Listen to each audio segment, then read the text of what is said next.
বন্ধুরা, আপনাদের সবাইকে স্বাগত আমাদের চ্যানেলে। বন্ধুরা, আমাদের পৃথিবীতে রোজ কত বাচ্চার জন্ম হয়, কিন্তু আমাদের পৃথিবীতে এমন কিছু কিছু বাচ্চার জন্ম হয় যারা কঠিন কঠিন ভয়ঙ্কর রোগ নিয়ে জন্ম হয়। এই রোগগুলো এতটাই ভয়ঙ্কর যার সম্পর্কে শুনলে আপনাদের মাথা ঘুরে যাবে। আজকের ভিডিওটিতে আমি আপনাদের এমন কিছু মানুষদের দেখাবো যারা জন্ম থেকে এমন ভয়ঙ্কর রোগ নিয়ে জন্মেছে যা দেখে আপনারা চমকে যাবেন। আর সবশেষে এমন একটি বাচ্চাকে দেখাবো যার মুখের ভেতর 526টি দাঁত। তাই ভিডিওটি শুরু করার আগে আপনাদের কাছে ছোট্ট একটি অনুরোধ, ভিডিওটি পুরো দেখুন। আর ভিডিওর নিচে একটি লাল রঙের সাবস্ক্রাইব বাটন দেখছেন, তার উপর ক্লিক করে পাশে থাকার বেল আইকনটি বাজিয়ে দিন, যাতে এই চ্যানেলের সব ভিডিওগুলো আপনি সবার আগে দেখতে পারেন। সোলার কিডস ঘটনাটি 2016-র, যখন পাকিস্তানের দুটি বাচ্চা দুনিয়ার সব বিজ্ঞানী আর ডক্টরদের মাথা ঘুরিয়ে দেয়। আসলে 9 বছরের আব্দুল রাশিদ আর 13 বছরের সোহেব আহমেদ দুই ভাই পাকিস্তানের একটি গ্রামে থাকে। দেখতে এই দুই ভাই একটি সাধারণ বাচ্চার মতন, সব বাচ্চাদের মতন খেলা, লাফানো, কথা বলা, মজা করা সবই করতে পারে, কিন্তু যতক্ষণ সূর্যের আলো থাকে। কিন্তু অবাক করা কথা হলো, যখন সূর্য অস্ত যায় তখন এই দুই ভাইয়ের সাথে একটি ভয়ঙ্কর ঘটনা ঘটে যা শুনে আপনারা চমকে যাবেন। দিনভর খেলাধুলো করা এই দুই ভাই সূর্য অস্ত যাওয়ার সাথে সাথে এই দুই ভাই একসাথে কোমায় চলে যায়। এদের দুজনের কোনো জ্ঞান থাকে না, হাঁটা চলাও করতে পারে না। কিন্তু অবাক করা কথা, পরের দিন সূর্য ওঠার সাথে সাথে এই দুই ভাই আবার একটি সাধারণ বাচ্চার মতন হয়ে যায়। এটা এমন একটা অসুখ, যতক্ষণ না সূর্য ওঠে ততক্ষণ এরা দুজন না তো কারোর সাথে কথা বলতে পারে, না তো নড়াচড়া করতে পারে, না তো খাওয়ার খেতে পারে। শুনলে মনে হয় এটা কোনো পৌরাণিক কাহিনী, কিন্তু এটা একটি সত্যি ঘটনা। এমন মনে হয় এই দুই ভাইয়ের শরীরে সূর্যের এনার্জি দিয়েই কাজ করে। সূর্য ডোবার সাথে সাথে এরা দুজন নিষ্ক্রিয় হয়ে যায়, অনেকটা কই মিল গিয়া মুভির জাদুর মতন। এই জন্য এই বাচ্চা দুটোকে সোলার কিডস বলা হয়। বাচ্চা দুটোর পিতা মোহাম্মদ হাসিম বলে, আমার ছেলেরা সূর্য থেকে শক্তি পায়, কিন্তু ডক্টর এই অসুখকে সূর্যের আলোর সাথে কোনো সম্পর্ক আছে তা মানে না। ডক্টরদের মতে যদি এমনটা হয় তাহলে দিনে বন্ধ ঘরের ভেতর যেখানে সূর্যের আলো পৌঁছায় না সেই জায়গায় বাচ্চা দুটো কিভাবে ঠিক থাকে। পাকিস্তান ইনস্টিটিউট মেডিকেল কলেজের প্রফেসর ডক্টর জাভেদ আকরাম এই দুই ভাইয়ের চিকিৎসা করছে।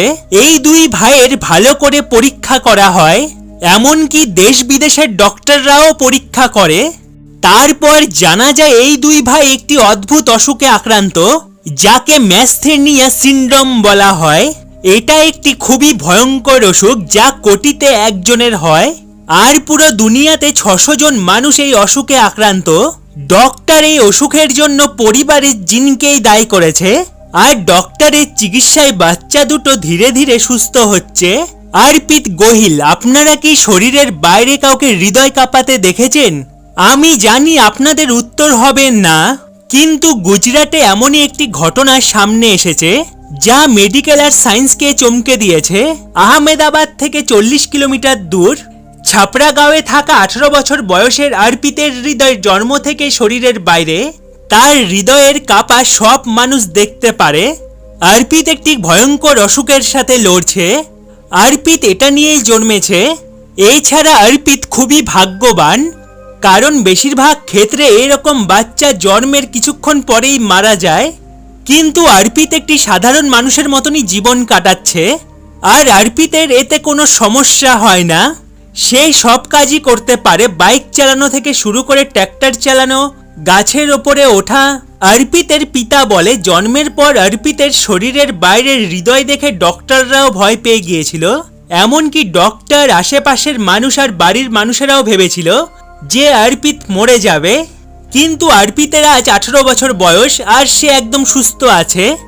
এখনো পর্যন্ত এইরকম ঘটনা দুনিয়াতে 156টি সামনে এসেছে, কিন্তু এর মধ্যে বেশিরভাগ বাচ্চা জন্মের কয়েক ঘন্টার মধ্যেই মারা গিয়েছে, আর 50 জন বাচ্চা 12 বছর পর্যন্ত বাঁচতে পেরেছে। আর চীনের ২৬ বছরের একটি মেয়ের এইরকম ঘটনা সামনে এসেছিল, কিন্তু অপারেশন করে তার হৃদয়কে শরীরের মধ্যে ফিট করে দেওয়া হয়।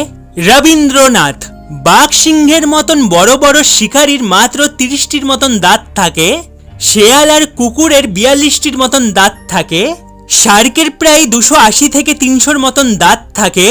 কিন্তু আপনারা কি বিশ্বাস করবেন ৭ বছরের একটি ভারতের বাচ্চার মুখে ৫২৬টি দাঁত?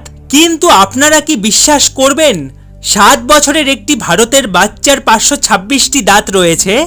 আর এটা আমরা সবাই জানি একটি সাধারণ মানুষের ৩২টি দাঁত থাকে। তাহলে একটি ৭ বছরের বাচ্চা ছেলের কিভাবে ৫২৬টি দাঁত থাকে? এটা কি করে সম্ভব? আপনাদের বলে রাখি, তামিলনাড়ুর রাজধানী চেন্নাইয়ে ৭ বছরের একটি ছেলে যার নাম রবীন্দ্রনাথ, তার মুখ থেকে ৫২৬টি দাঁত বের করা হয়েছে। বাচ্চাটি জন্ম থেকে পুরো মুখের ভেতর ছোট ছোট দাঁতের টুকরো দিয়ে ভর্তি ছিল, কিন্তু ডক্টর অপারেশন করে সব দাঁতগুলো বের করে দেয় আর তার মুখের ভেতর এখন ২১টি দাঁত রয়েছে। তো বন্ধুরা, ভিডিওটি আজ এ পর্যন্তই। ভিডিওটি যদি আপনাদের ভালো লেগে থাকে তাহলে ভিডিওটিতে একটি লাইক করে দেবেন, আর এখনো যদি আমার চ্যানেলটি সাবস্ক্রাইব করে না থাকেন তো এখনই সাবস্ক্রাইব করে নিন আর পাশে থাকা নোটিফিকেশন বেলটি বাজিয়ে দিন, যাতে এই চ্যানেলের সব ভিডিওগুলো আপনি সবার আগে দেখতে পারেন। ভালো থাকবেন বন্ধুরা, ফিরে আসবো আবার অন্য কোনো ভিডিও নিয়ে খুব তাড়াতাড়ি।